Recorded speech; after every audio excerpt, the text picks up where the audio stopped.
What's up, everybody? Welcome back to my channel. I'm Kristen. If you are new, if you are returning, what's good? I know I'm late. I'm not even going to give y'all the whole spiel. I'm not even going to, girl, we're going to do episodes 2 through 4, and I'm going to put them in one video. My guy left for Georgia 2 weeks ago, so he was gone for 2 weeks, and I went to Georgia every weekend, like those 2 weekends. So, yeah, I wasn't even home to record, so I'm going to post the timestamps at the bottom. I'm pretty sure you've already seen episode 2, you've already seen episode 3, you're probably here for episode 4. So, but just in case, I mean, if you want to stay and you want to watch, it's much appreciated. If not, girl, skip around. It's not a big deal. That's what the timestamps are there for. So we're going to start off with episode 2, Wigs and Waffles. The episode starts off with Latrice, and Latrice and Cliff are talking about business. And Cliff says, "You have to listen to me." She said that she doesn't feel like his equal. We learned that Cliff did not support her in her business at first. And, I mean, ultimately, he's going to invest. Like, we're gonna keep this moving. So then Tamara, Cherie, and Latrice, they meet up to recap the event, and she didn't get to make her announcement at all. And I mean, I kind of figured that she would have been able to make her announcement after everything had settled down. Like, what did y'all do after that then? Because I mean, I know the brunch wasn't over after Latrice and Antoinette left, so I don't know. I thought that was weird. So Tamara's having a birthday party, and she said that she's invited everybody. Marie sits and she talks to her business partner, and they talk about the brunch. And she says that Latrice, Antoinette, and their entourage called themselves checking her because she asked Latrice to confirm that that was her hair. She proceeds to tell her that Tamara Cherie's birthday party is the next time that they'll be all together.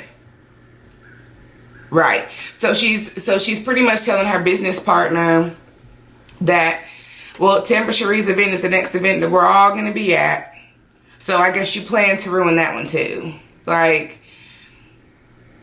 I don't know if this woman, if she just has bad timing. I don't know what Marie's problem is at this point. And now we're on episode 4. So I technically feel a way about Marie, but I'm trying not to jump there because we're not there yet. But I did write down in my notes though, I was just like, so there again, she thinks that these events are places to discuss your issues. So Letitia meets up with Dorothy, and they tour Fair Street. That was a cute little scene. Okay, so whatever. Dr. Antoinette and Latrice meet up at Dr. Antoinette's home, and they talk about the brunch. Antoinette said Marie was delusional. It was a quick scene. They didn't spend too much time at Dr. Antoinette's house. I don't remember that scene being long at all. She said that the work and the baby thing is what caused friction in their marriage. She chose her career. That's what I got from that whole scene. It was just like she was talking about, you know, like the problems that she had in her marriage and this, that, and the third, and she chose her career. So Tamara goes shopping with a friend for her birthday party dinner. And she said that she's starting to fall under the pressure of being married, having a family, etc. But that she wanted to wait to establish her career. She froze her eggs. And she said that she's had some fibroid issues. She's 40. And she mentioned to her friend that she was offered a meal to have a baby. I'm like, I don't even know why she brought this up. I don't know if this was for attention or if this was so people would start to try to dig in her business and try to figure out, like, well, who, like, she's not going to tell us who. So, I mean, it doesn't matter. If she was going to say who, she would have said then. Dr. Antoinette meets her friend Kaylin at the baseball field, and they talk about her meeting with Latrice and how she feels like she's getting rid of baggage. And her friend asks if something big happened as to why they're not married. So when she did that, I instantly thought to myself, I was just like, but are y'all not best friends? Like, why are you asking her, was there something big that happened in the relationship, as if you don't know? So I was just kind of confused. I didn't know if, like, are you doing a job? Like, are you getting paid? Are you a part of the show now? Like, I'm pretty sure you know why her and her husband are not together anymore. Y'all have been friends for a while. I mean, I assume that you all have been friends for a while. Dr. Antoinette said children. And she wanted them to be more stable, and that she had reservations about raising biracial children in Mississippi, because when she was growing up, people treated her differently because she was the lighter shade, and Mississippi would make them pick whether they were more black or more white. Just the whole thing with her saying that Mississippi would make them choose, that's everywhere. I mean, like, your children, if they're biracial, they're going to face that everywhere. I mean, like, we're in Tennessee. I'm in Tennessee, and I have biracial friends who I grew up with who struggled with hanging out with the white crowd, hanging out with the black crowd, being too black, being too white, scared of being too much of one or the other. So this ain't it. Like, you wanting to have kids, you growing up, you guys being in an interracial marriage, like, you knew that. You knew that when you married him. So, I mean, I feel like something bigger happened. I don't feel like it was an issue with kids and career.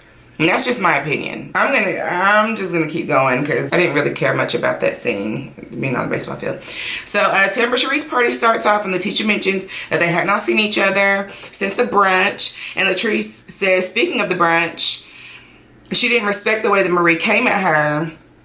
She said she was there for women's empowerment. If you wanted to talk about hair, customer service is open from 10 to 5 Monday through Friday. I feel Latrice on that one, because it's just like, this isn't the time. It's not the place. Antoinette asked Letitia, she was like, so what does Marie do? Letitia says she's a multimillionaire who owns a mental health facility. Dr. Antoinette cuts her off and says, ordinarily unprofessional when she's at a brunch. And Letitia says, you can call it how you want, but you won't sit here and attack Marie. And Dr. Antoinette says that I wasn't attacking. That was a follow-up question. Like, get it together. I had a question. Letitia was trying to stick up for her in that moment, but Letitia, girl, you can't defend the wrong. And I will say that until I'm blue in the face. You cannot defend somebody who is wrong. I didn't understand why Letitia didn't seem like she was really holding Marie to the fire. Like, girl, you did that. You did that at my brunch. So then Cliff breaks the shit up and says there's enough heckling going around the table, turn the music up. So they switch to the scene with everybody dancing. And quite frankly, Cliff, what are you doing? Why are you at a table full of women? Now, I just will never understand this. This is something that I don't agree with. I don't agree that men should be involved when it comes to women's business. I just don't. If it doesn't have anything to do with you sticking up for your lady, or, you know, if there's like a group of women and you just so happen to be there and it's like an attack fest or it's like a gang fest, then it's just like, okay, babe, let me get you out of here. I'm interjecting. I'm your man. I'm going to get you out of here because I don't like where this is going. That I can see. But for you to control the conversation and be like, we're talking about this too much, let's move on, not your place. As a man, Cliff, that was not your place. Marie arrives and Letitia tells her that she brought up the brunch and if she'd be willing to sit down and have a conversation to say, you know, we're both bosses, you know, we both. And Marie says she's not a boss. So she was like, what happened when I went to her and I tried to talk to her the first time as a customer? So Marie was saying to Letitia, like, no, girl, we've already tried to have a conversation. She shut me down from that conversation. So no, there is no other conversation to have. But no, I actually do think that there is a conversation to have. And I actually do think that you probably owe Latrice an apology for her to say, well, what happened whenever I was trying to talk to her the first time? Well, girl, the first time wasn't the time and or the place. It didn't have anything to do with the conversation. It didn't have anything to do with what you had to say. It was not the time. It was not the place. And just as a sidebar, Letitia, it seemed like in this episode, Letitia kept trying to say that I've got to get all these girls on board. I've got to get all these girls on board for Fair Street. And I'm thinking, why? Why does it matter whether these women are on board with you or not? I didn't quite understand that. As if it wouldn't happen if they didn't get along. You had a brunch with other women aside from those girls that you were going to make the announcement to. So, I mean, I understand that you might be two girls down, Marie and Latrice, if, you know, you can't get them together. But at the end of the day, if they really mean anything to you, they would not penalize you for that. So, they would still help you out regardless. I don't know. Something is just, I don't know why she keeps saying that. I don't get it. Latrice pulls Dr. Antoinette to the side, and Dr. Antoinette thinks that she's pulling her to the side because she's been talking shit about her brunch, and that she understands that she'll have to take some type of accountability. And Antoinette says she feels like she's been catching shade from Letitia, and that her experience of the brunch was not cool. And Letitia says that she just wants to make sure that they are on the same page. Dr. Antoinette gives her some constructive criticism and extends her hand to help. And she said, I did talk shit about your brunch. Letitia said she wanted her to know that there was no bad blood, and she talked shit about Antoinette's wig not being pulled all the way down. And they laugh, and it was just a light moment, and it was just, that I can respect. That type of, girl, I've been catching heat from you. We ain't, I don't know, girl, are we on the same page or are we not? Just the fact that they were able to pull each other together and maybe not reconcile, but just to maybe, like I said, just to get on the same page with each other. Just for them to do that. And then she said, well, look, I did talk shit about your brunch. I've been talking shit about your brunch. I thought it was bullshit. I thought how everything went down was, but like, even though she didn't say all of that, and then Letitia said, well, look, girl, there's no bad blood, but can you do me a favor and pull this wig down? Because it's driving me nuts. Like, that's cool. Like, all right, fuck it, cool. That's, you got me, girl, I got you. The episode ends off with Tambra making a birthday toast. And that was pretty much it for episode 2. Now, we're going to move on into episode 3. I know I scurried through episode 2, but like I said, I just feel like I'm too late to be reviewing episode 2. So I just wanted to give a basis. Girl, I watched it. I took notes. Even though, girl, I can hardly remember what the episode was, what it looked like in my head. But episode 3, I do remember. Now, episode 3, I'm going to restart my camera and we'll move on to episode 3. Alright, so episode 3, Sisters in the Struggle. So the episode starts off with Tambra Cherie again, and she's talking to her parents, and that makeup was caked on. I don't know who sent her out the door like that, but they should be fired. Her parents are asking her about her personal life, wondering when she's gonna settle down. She says, I want my career. So Tambra really wants her career. Okay, so next, honey, I'm skipping over that. So Antoinette and Kaylin stop at her new office. And I'm thinking like, okay, so Kaylin, at this point, girl, you're trying to be on the show. Dr. Antoinette, like, she's not your only girlfriend. We know that. We know that she's not your best Judy.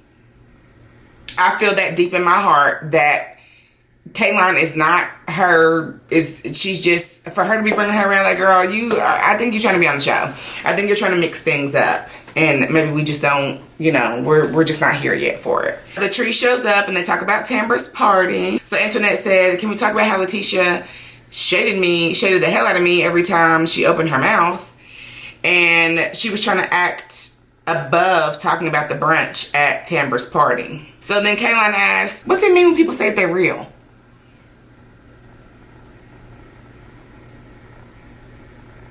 Bitch.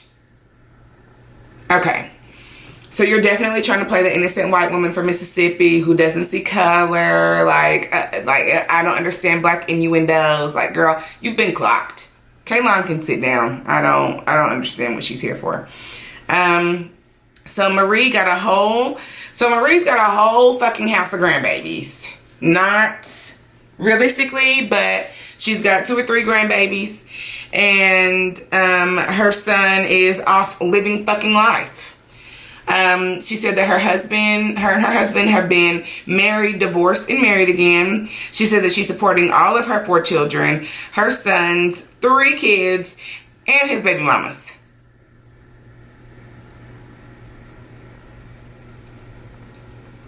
I don't know one woman. I don't know one fucking woman who's taking care of their son's baby mother. Like, ever. I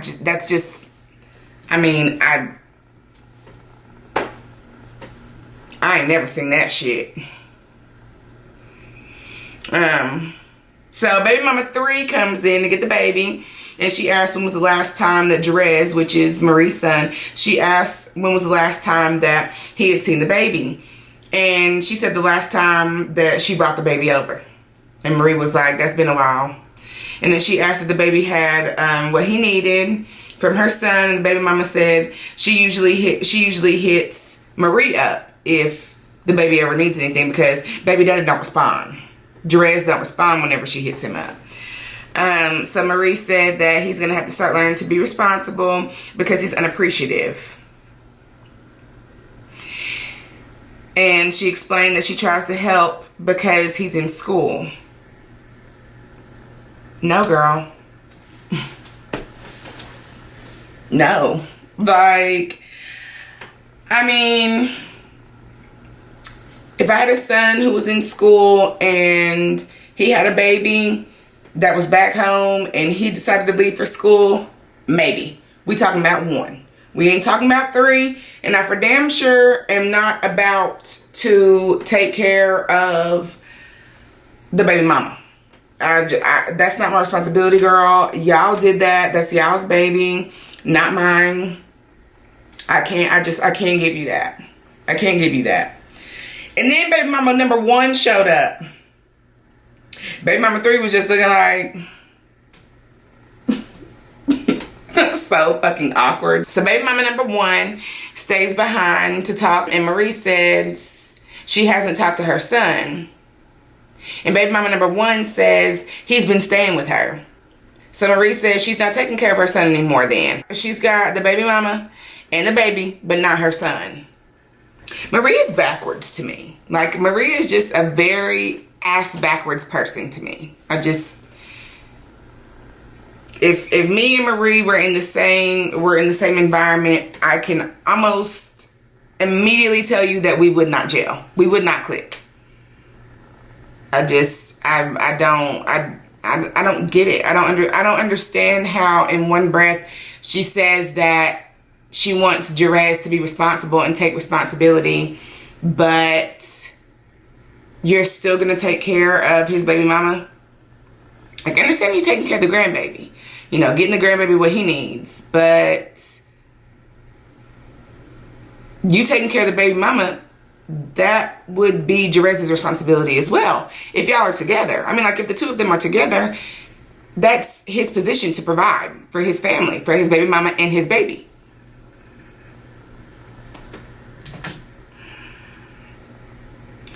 Latrice and Mel have lunch for a business meeting.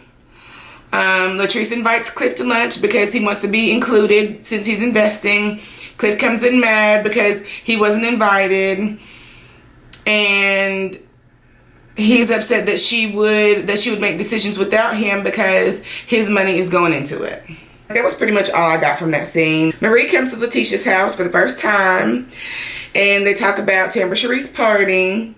And Marie was pretty much saying that she didn't appreciate being put on the spot to try to talk to Latrice. And she said that she holds on to stuff. And Letitia said, I know, but that's why I wanted y'all to talk, because y'all need to let that go. And nobody should have that power over her. And the other girls already think Marie is a bully, and she wants her to prove the other ladies wrong. Marie can't stop acting like a damn fool. I can't. Letitia asked about Marie's family and how everything is going, and she talks about her son Jerez. She says that she wanted him to go to school closer to home so he would be close to his babies, but he was wanting to go to school 3 hours away. She finds out that he's going to that school that's 3 hours away, and she said that she decided to hit record on her phone because her kids are always trying to say one thing when it's really something else going on. And so she said she gets up and she goes in his room, and her son is gathering up her TV. And she said, are you leaving? And he said, yeah, I'm going to school. She said, when you get your things, you make sure you get everything and don't come back. When she said that, for him to get everything and not to come back, that he ran up on her. Cedric wasn't at the house. And she said when her son drew back to swing, her baby boy jumped in, which I'm not sure who she was talking about. I know she's got other children, and I think Jerez is her oldest, but she didn't go into it. She just said her baby boy jumped in front of her and said, no, Jay. And he ended up punching a hole in the wall by her head. I mean, the recording sounded bad. It just sounded like he really lost control. This actually made me really sad, like to hear the way that he spoke to her, just because, like, that's your mom. And me and my own mother have not always had the best relationship, but I'd never, like, I'd never run up on, I'd never, like, I couldn't even imagine getting that upset. Now, I might have slammed a door or two, and I got my ass beat for that. I know not everybody has a great relationship with their mother, but at the end of the day, this woman gave you life. Not everybody feels the same way that I do whenever it comes to moms. And when it comes to talking about your mom. Like, my mom is my rock. And that's aside from all the bullshit that we've been through in our past. Like, my mom has always been there, which it seems as though Marie has always been there. Marie is footing the bill for... Marie's footing the bill for your education, for you to live, for your baby mamas to live, for your children to live, like, and you disrespect her in that way. Like, not only do you destroy property and punch holes in my wall, but you do that at my head? I would have killed him. She said that he's never been this disrespectful. She said he punched 2 more holes in the wall. So they listened to the recording and the captions came up and he was screaming. So here's what he said verbatim. This is what the caption said. Nah, fuck that. You see that lame shit you doing? Get off that lame shit. That shit made me snap. And you can hear Marie, like, repeatedly telling him, you need to get out of my house, get out of my house, get out of my house. Better get off that shit. Go on with that bullshit. Ooh, I'll crash that fucking wall, I swear to God. And that's when he hits the wall.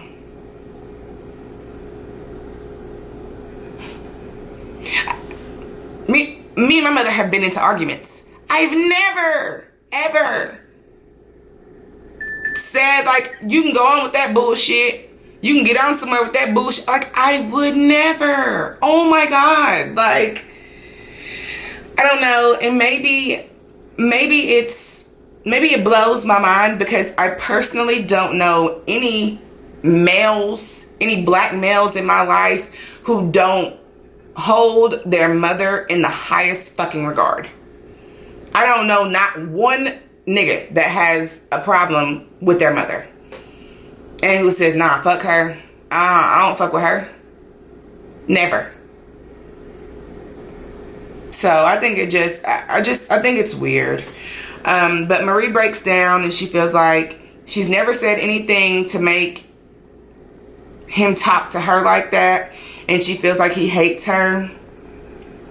And Letitia and Marie just cry together and she holds Marie and tells her everything's going to be okay. She just encourages her that, you know, things are going to work out. Things will be okay. And I really like Letitia. I really, really like her. I think she's got a really, really good heart. She just seems like she's got a heart of gold. So I like Letitia. So Letitia and Tamara Cherie meet with the Jackson City Councilman to discuss Ferris Street. And we actually learned that Ferris Street was the second largest black economy during its time, which was really, that's great to know. And I need to know all about my history, honey. You tell me, because there's a lot of shit that we don't know. Before this show came on, I didn't know about little old Jackson, Mississippi, except from Bring It.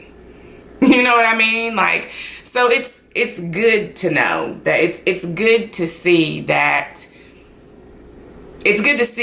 our people had some wealth. And it's good to see that those landmarks in those places are still, even though they're vacant, they're still somewhat being cared for. So, I mean, boring scene, but it goes with the flow of what Letitia is trying to do. So,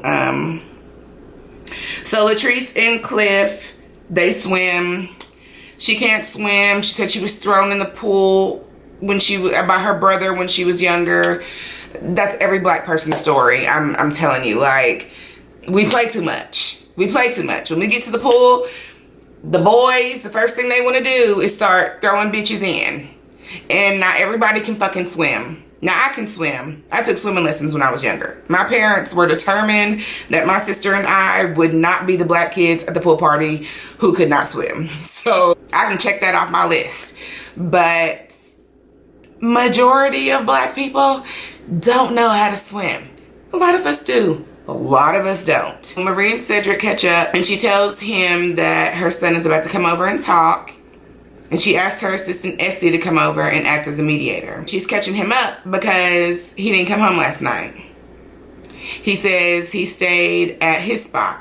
And then Marie explained that they both had separate homes before the marriage and they decided to keep their homes. And she said that a few days before that he didn't come home. And she won't talk to him or hear from him until sometime the next evening or the next night. She said that their infidelity was the reason that they divorced in the first place. So,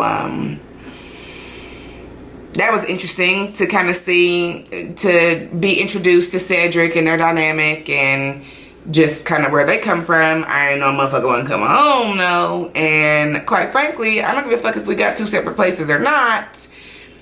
You lay your head at the mutual residence because we're married. And although those properties are ours separately, you don't live there.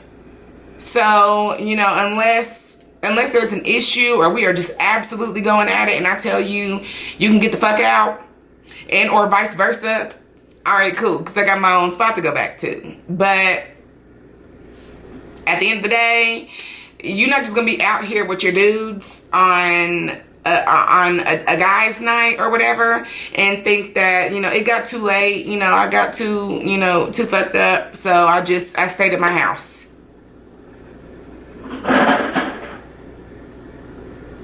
That's my ice machine, but no, I'm not going for that. I personally am not going for that. So Essie comes over and they start talking and they say, hold on, wait, why is my ice machine even going off? Because I thought I cut that off. Essie comes over and they start talking and they say that Cedric isn't a good example. Cedric is trying to figure out why Essie is even there because it's not her business. Essie says she feels like it's her business because everything Marie has is half hers. And when he comes in and doesn't contribute or do anything, she feels like she's getting pimped too. Now, wait a minute. Now, if my grown mind tells me right, for you to be getting pimped too would be meaning that you are getting pimped alongside Marie. But why are y'all that close? Or what makes you that close that you feel like you're getting pimped by her husband? Unless, I don't like to make those types of accusations or allegations, but not unless you and Marie have something going on. Would you feel like Cedric is pimping both of y'all out? I don't know about that one, girl. I'm watching you. I'm watching Essie. Cedric says this marriage has been Marie and Essie's marriage. And the only reason why he's here is because he looks good in a suit. That was another reason why I put those two and two together and was like, okay, Marie and Essie, now hold on now. Wait a minute. Because even my closest friend, even my bestest friend, if we were to go in business with each other, my partner would have, she would not be in the mix of mine and my partner's household, because my household is not my business partner's business. I understand that y'all are good friends. I understand that y'all fuck with each other, but y'all fuck with each other or y'all fuck with each other? Essie and Marie said that they both think Cedric is jealous of their relationship, and Marie thinks that it comes from Cedric wanting to be in business with Marie. So I guess with Marie's business, Cedric is nowhere on paperwork. He's not involved. So I guess she's insinuating that he feels away because of that. So Jerez shows up and they sit down and they talk. Marie says that she works really hard to provide for her family, but she made the mistake of giving her boys everything that they wanted because you set them up for failure. And you create monsters when you do that. Duh. Essie tells Jerez that he really hurt his mom. And Marie says he made her feel worthless, like she's a horrible mother. And the way that he talked to her after all that she's done for him, he says he felt like she was trying to control his decision on what school he wanted to go to. She said they had already had a game plan given the circumstances. So I believe that their game plan, the way Marie told it to me, it seemed like the game plan, since you got all these fucking kids, you're going to stay the fuck home. Well, I'll take care of the education. I'll help you out where need be, but you need to keep your ass home because you've got 3 fucking kids and you've got 3 baby mamas that take care of those kids. You don't need to be running off to school 3 hours away. What if something happens to your boys? You can't even get here quick enough. That's what I took from it. And that's logical. So he ends up apologizing. Marie suggests anger management. And he agrees to counseling. And that was pretty much the end of the episode. So now here we go with episode 4. So episode 4, Bad Brunch Behavior. The episode starts off with Tambra Cherie. Why? I don't know. Listen, let me tell you something. Tambra, girl, you're boring. You bore me. You bore me with your life. You bore me with your career. You bore me with your personal life. You're not dating. You don't have any kids. There's nothing else that's going. You don't take us to work with. Like you, girl, you don't take the camera to work with you. Like you just, there's nothing going on to me. There's nothing in Tambra's life that's going on to where I feel like she should be on TV. You're not doing anything. You're a radio personality. I understand you're trying to do other things, but those things are not yet established. So right now, all you have going for you is your radio personality career. Why do we not see that? I think the first episode, they took us in the studio with her, and we haven't seen that bitch back there since. And she's not doing anything else. Boring. So she's meeting with Ramona, who I guess is like the manager of another station. And she's trying to figure out what's next for her as far as marriage, kids, career, potentially leaving Jackson. We heard that in like the past 2 episodes. In episode 2, you were sitting down with your friend and you told us that you had your eggs frozen, you're 40. Like, girl, we know all of that. So I don't know why we're back here. You explained to your parents that, you know, it's your career. Girl, we know you chose your career. You chose your career. I don't understand why production is giving her airtime by just talking about the things that she doesn't have. I thought, like, you're on the show because you're successful. You're on the show because maybe you have some things going for yourself or something career-based that's really big, but you're just a radio personality.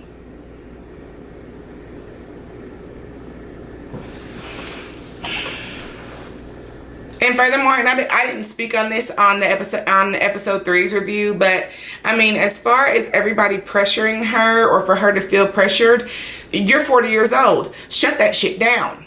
I don't know why you feel pressured to do anything and you are 40 fucking years old. Nobody's opinion on what you do have and what you don't have, it really shouldn't matter to you right now. I mean, I'm assuming that she makes well. I'm assuming that she's extra. I know that she's extra successful. I just feel like, what are we talking about with you? I'm gonna go ahead and skip because they didn't even talk about it. I'm just bored. I'm bored. So Letitia meets the councilman, the appraiser, and the city of Jackson's contractor about Ferris Street, and she finds out that the building that she wanted is not for sale, and but it is for lease. And the appraiser was telling her the estimates that it's probably going to come to about $2 million. That's a lot of money, and I mean, I look at Ferris Street, and that looks like that's a heavy project. That looks like it looks like it's going to take a while, and I think as long as I don't think that they didn't make it seem as though it was impossible. I just think that Letitia has to switch her vision a little bit. I still think that her wanting to revamp and revitalize a place in her city that's historic. The fact that she wants to do something with that is extremely admirable, but it's not going to be an overnight thing. It's not going to be an overnight thing. It's not going to be a year one thing, a year two thing. It might take some time. That's what I took from it. So Marie meets with Dr. Chandler and Jerez for therapy, and she plays the recording for the therapist.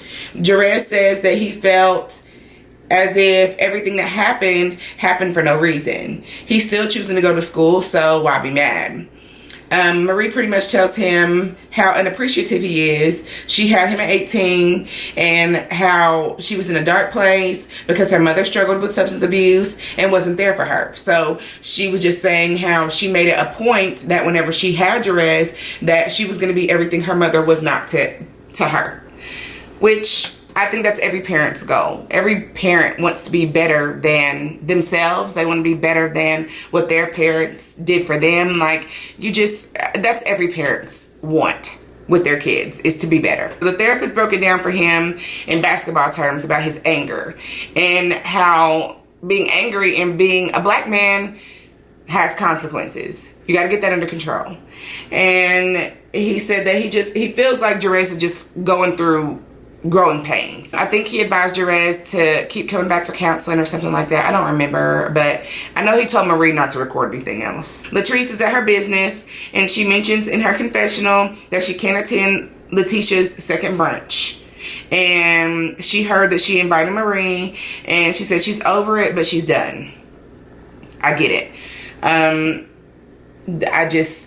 I get it. Like, no, I'm not coming to your brunch. You invited the very girl that I got into it with whenever you had the brunch. I don't care about it. I'm over it. But I'm not dealing with her. She's somebody I don't want to be involved with. I don't want to be around her.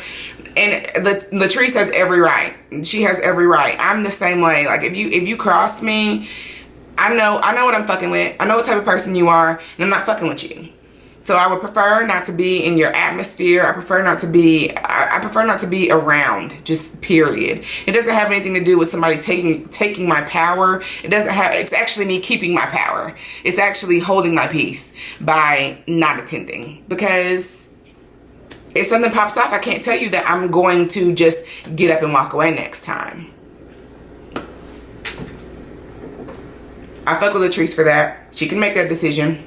Letitia and Antoinette meet at the Civil Rights Museum, I guess for unity. She said something like just coming together, and Antoinette speaks on how she's been called racial slurs, and she reflects on being in an interracial relationship or an interracial marriage. And they come to the end of the tour of the museum, and Letitia says that she's got another brunch planned. And so, they come together and they talk it up for a minute, and scene ends. Tambra Cherie, she meets up with an ex, and this happens to be the ex that her parents are still cool with. She said that they were in a relationship for many years. They were a teenager whenever she met. So his name was Damon. He looks very good. He asked her why she thinks that they didn't work out, and she says that she thinks that he got too comfortable, and the romance died. So, and that's very. Let me just say from experience, the lines can be blurred sometimes when you're best friends with your partner, because you are best friends. So it's always good vibes. Most of the time it's always good vibes. And if it's not, you fight, you get over it, it's done, it's over with.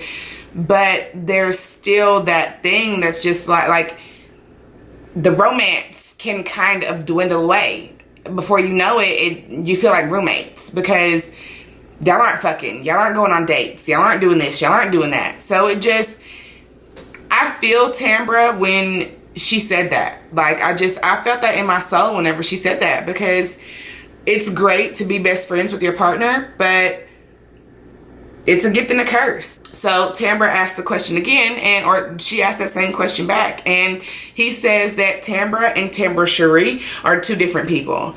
And he said that he wanted to push her towards her career because he knew that that's what she really wanted. So he took that back seat, and he asked for a second date. Now, and what I got from that was very unselfish. I mean, I don't know the ins and outs of their relationship, of course. They didn't go into that, and we don't know that. If it's true that he was the one who pushed her in the direction of her career, and he was willing to take a back seat. That just shows that he's unselfish. He's got an unselfish quality about himself. So he asked for a second date. She accepts. She pretty much says in her confessional that she's open to another relationship with him if he asks, or if it gets there, she's not closing the door.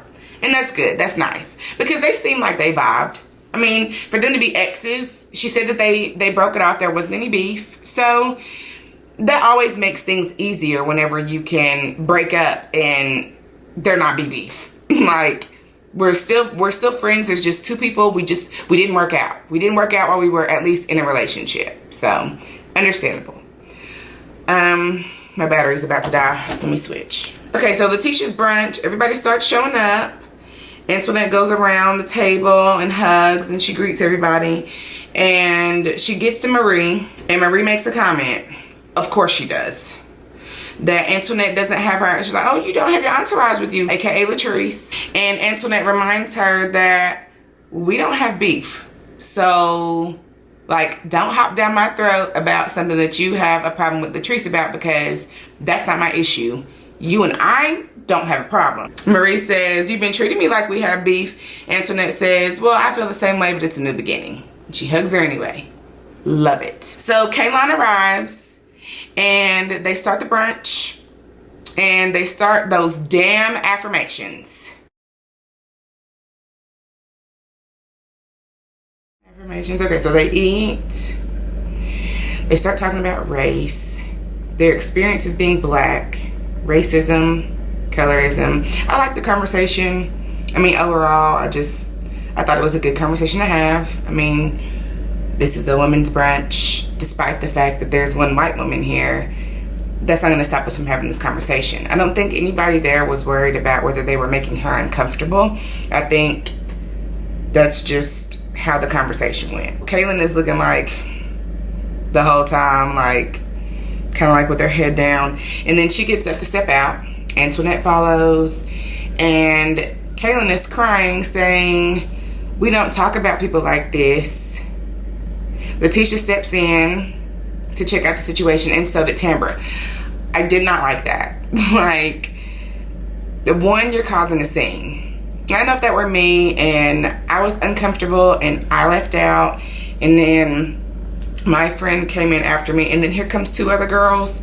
I'm leaving. Like, this is too overwhelming. Like, I need one person, and that one person is my friend that's here. Like, y'all are doing too much. Like, just let me sit here with my friend. Let me calm down. Let me get myself together, and I can return. So Letitia explains that this has nothing to do with her personally, that this is a table talk conversation, that we're not attacking her. Letitia says that this is a conversation that you could actually help in. And Kaylin talks to Antoinette and says, white people don't really hate black people. Antoinette explains to her that they're just black women speaking on their experiences being black entrepreneurs at that, and that even trying to start a business being black hasn't been roses and sunshine. And Kaylin says, but it hasn't been all roses and sunshine for me either. And Antoinette said that that's right, but black people, we get the short end of the stick sometimes. And she thinks that Kaylon is just overwhelmed by the atmosphere. Like, there's a lot of strong black women here, a lot of strong personalities here, and this is a strong conversation. But just like Kaylon felt attacked, like, we don't talk about black people this way. Okay, you might not. Furthermore, you're telling me that? That's the same thing, girl. I can say that not all black people are aggressive. Not all black people are violent.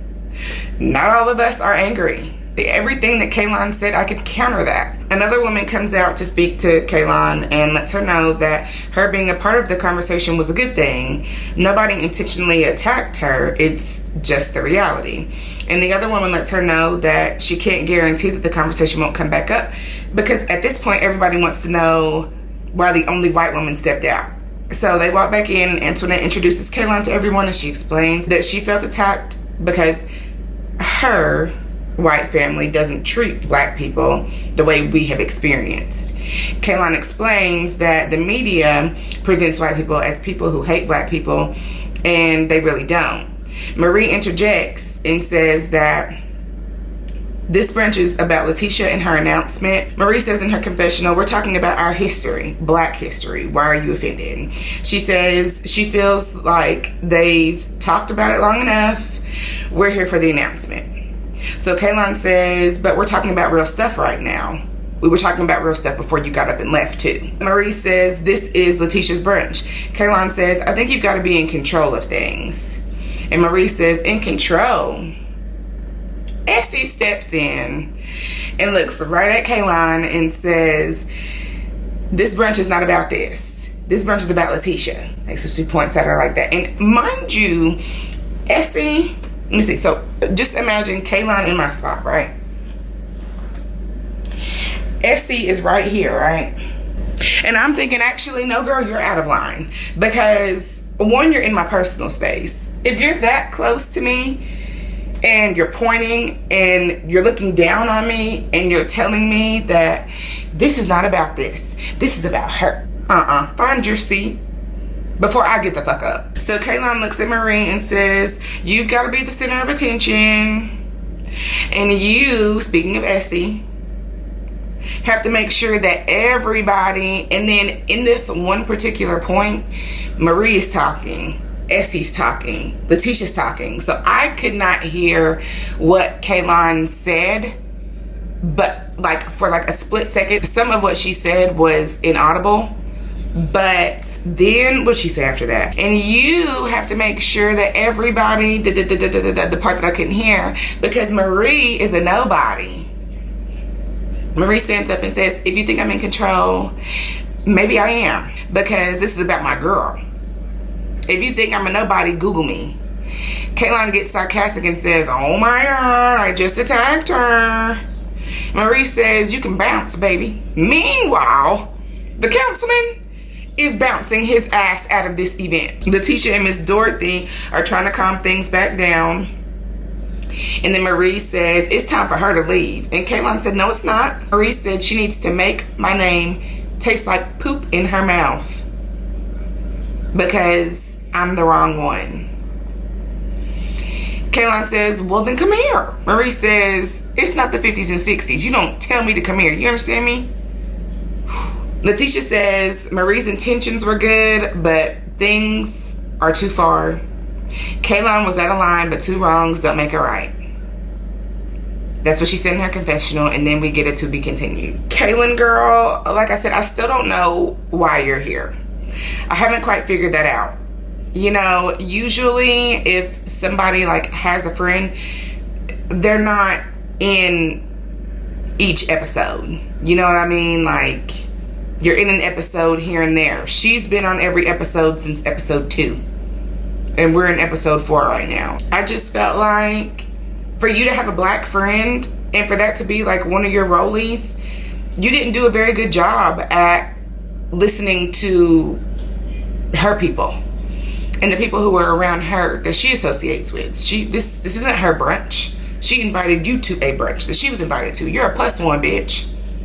So as far as I'm concerned, you shouldn't feel anyway. You should have sat there and you should have ate your food. The minute that you stepped up and you went out of that room, you made it about you. And it had nothing to do with you. It would be different if everybody was directing their issues with white privilege towards Kaylon. I'm almost positive that they probably would have had this conversation regardless of whether she was there or not. It was just timing. It was just the fact that a white woman came into the brunch. But even then, girl, did you think that we were going to stop our table talk conversation because you're at the table? We don't know you. We know absolutely nothing about you. You don't know us.